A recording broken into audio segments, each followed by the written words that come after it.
Assalamualaikum warahmatullahi wabarakatuh. Halo semuanya, saya Muhammad Iqbal dari kelas 05 Sakti 002.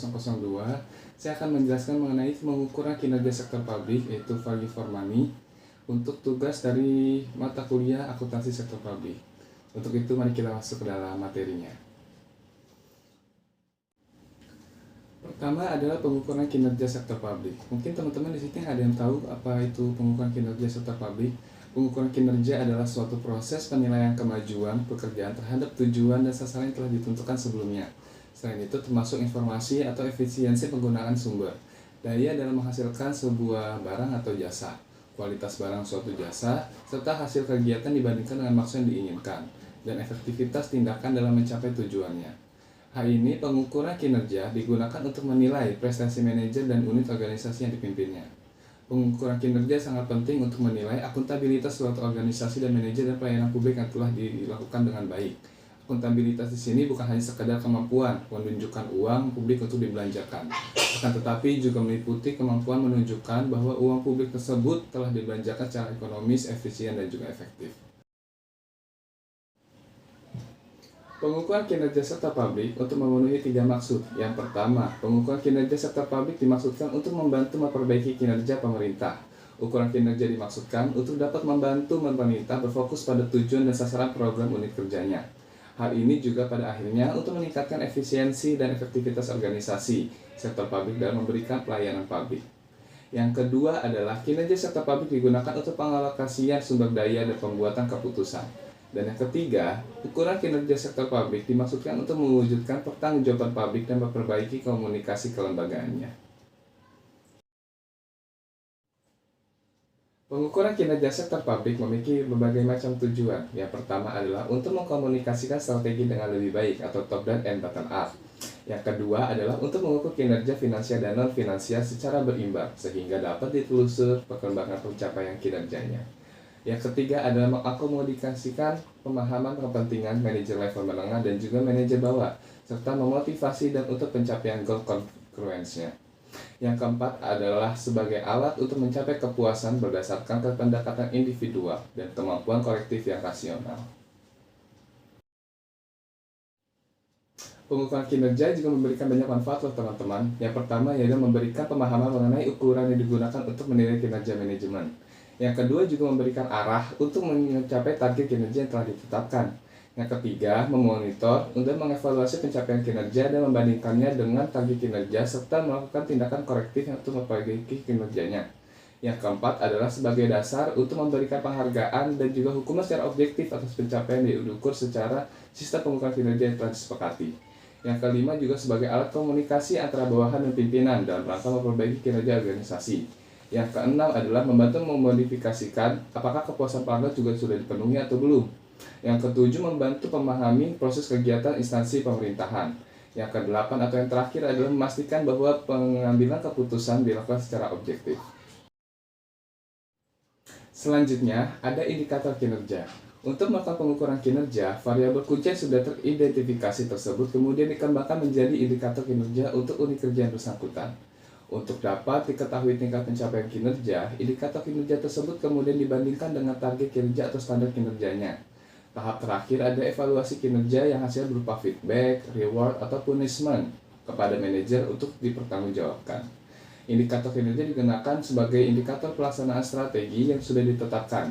Indikator kinerja tersebut dapat berupa atau berbentuk faktor-faktor keberhasilan sebagai indikator yang telah ditetapkannya, atau juga bisa dikenal dengan CSV, dan indikator kinerja kunci atau Key Performance Indicator, atau bisa juga disebut sebagai KPI.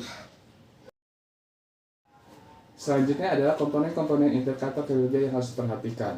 Ada 5 indikator atau 5 komponen yang harus diperhatikan. Pertama adalah biaya pelayanan, yaitu biaya hanya dapat diukur dengan menggunakan bentuk biaya per unit, seperti biaya per siswa, biaya per unit layanan, dan sebagainya. Yang kedua adalah penggunaan. Indikator ini melakukan perbandingan antara jumlah penawaran dan juga permintaan dari publik, sehingga dengan menggunakan ukuran dalam bentuk persentase. Ketiga adalah kualitas dan standar pelayanan. Komponen ini termasuk komponen di indikatornya paling sulit ditentukan pengukurannya dan juga harus hati-hati nih, karena terdapat berbagai pertimbangan yang sifatnya subjektif. Yang keempat adalah cakupan pelayanan. Komponen ini dipertimbangkan apabila organisasi menghadapi kebijakan atau peraturan yang menetapkan pemberian pelayanan yang maksimal atau minimal. Yang kelima adalah kepuasan. Diukur dengan metode jejak pendapat dengan menjaring aspirasi masyarakat. Selanjutnya ada mekanisme untuk menentukan indikator kinerja adalah sebagai berikut.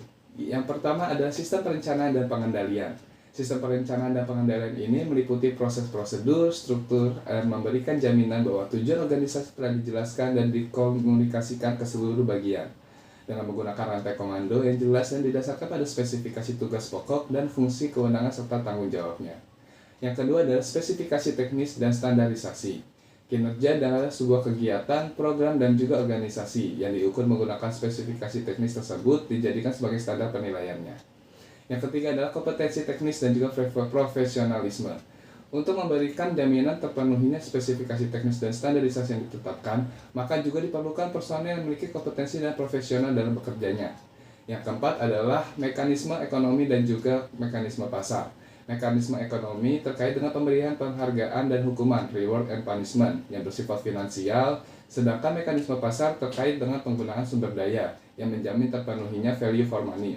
Ukuran kinerja juga digunakan sebagai dasar untuk memberikan penghargaan dan hukuman atau alat pembinaan. Selanjutnya yang kelima ada mekanisme dan sumber daya manusia. Pemerintah perlu melakukan beberapa mekanisme untuk memotivasi stafnya untuk memperbaiki kinerja personal dan organisasi. Apa sih itu pengukuran dari value for money? Value for money sendiri merupakan sebuah konsep dalam pengukuran kinerja. Value for money yaitu indikator kinerja sebuah sektor publik yang memberikan informasi apakah anggaran atau dana yang dibelanjakan menghasilkan suatu nilai tertentu bagi masyarakatnya. Indikator yang dimaksud adalah efisiensi, ekonomi, dan juga efektif. Ekonomi di sini terkait analisis sejauh mana organisasi sektor publik dapat meminimalisir input resource yang digunakan, yaitu dengan menghindari pengeluaran yang boros dan tidak produktif. Lalu, efisiensi merupakan perbandingan output input yang dikaitkan dengan standar kinerja juga target untuk ditetapkan. Pencapaian output yang maksimum dengan input yang terendah menunjukkan efisiensinya. Efektivitas adalah tingkat pencapaian hasil program dengan target yang telah ditetapkan. Dalam menerapkan value for money memberikan banyak manfaat. Yang pertama adalah meningkatkan efektivitas pelayanan publik dan arti pelayanan yang diberikan tepat sasaran. Yang kedua adalah meningkatkan mutu pelayanan publik. Yang ketiga menurunkan biaya pelayanan publik karena hilangnya inefisiensi dan terjadinya penghematan dalam penggunaan input. Yang keempat adalah alokasi belanja yang lebih berorientasi pada kepentingan publik bukan golongan dan juga kelompok tertentu. Dan kelima atau yang terakhir adalah meningkatkan kesadaran akan dana publik atau public cost awareness sebagai akar pelaksanaan akuntabilitas publik. Oke teman-teman, kesimpulan dari materi ini adalah sistem pengukuran kinerja sektor publik adalah suatu sistem yang bertujuan untuk membantu manajer publik menilai pencapaian suatu strategi melalui akar ukur dari finansial dan juga non-finansial. Sistem pengukuran kinerja dapat juga dijadikan alat pengendalian organisasi nih, karena pengukuran kinerja diperkuat dengan menetapkan reward dan punishment sistemnya. Value for money sendiri merupakan inti pengukuran kinerja pada organisasi pemerintahan. Kinerja pemerintah tidak dapat dinilai dari sisi output yang dihasilkan saja, akan tetapi harus mempertimbangkan input, output, dan juga outcome secara bersama-sama. Bahkan untuk beberapa hal perlu dipertimbangkan pengukuran distribusi dan juga cakupan layanannya, atau equity and service coverage-nya. Permasalahan yang sering dihadapi oleh pemerintah dalam melakukan pengukuran kinerja adalah sulitnya mengukur output. Karena output yang dihasilkan tidak selalu berupa output yang berwujud, akan tetapi lebih banyak juga intangible outputnya. Mungkin sekian penjelasan dari saya, bila ada kekurangan atau salah kata mohon dimaafkan. Wassalamualaikum warahmatullahi wabarakatuh.